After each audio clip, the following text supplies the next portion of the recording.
15-vaza.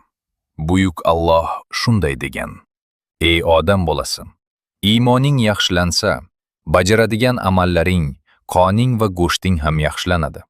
Iymoning yomon bo'lsa, bajaradigan amallaring, go'shti va qoning buziladi. O'zingni lampa kabi bo'lma. O'zini yoqib, odamlar uchun nur tarqatasan. Yuragingdan dunyoga muhabbatni chiqar. Haqiqatan, men bir yurakda dunyo muhabbati bilan menga muhabbatni uyg'unlashtirmayman. Dunyoviy narsalarni yig'ishda o'rtacha bo'l. Chunki ular allaqachon taqsimlangan. Xiratsiz, g'azabli, baxtiyor emas. Bayador kishi esa tanqidga tortiladi.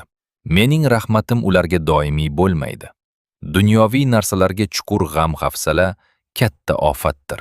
Taqdir berish vaqti ma'lum. Hayotning oxiri haqiqatdir. Eng yaxshi hikmat bu bo'ysunuvdir. Eng yaxshi boylik kamlikka rozilik. Eng yaxshi rizq Allohdan qo'rqish va taqvo. Yurakdagi eng yaxshi holat chuqur iymon va ishonch. Sizga berilgan eng yaxshi narsa sog'likdir.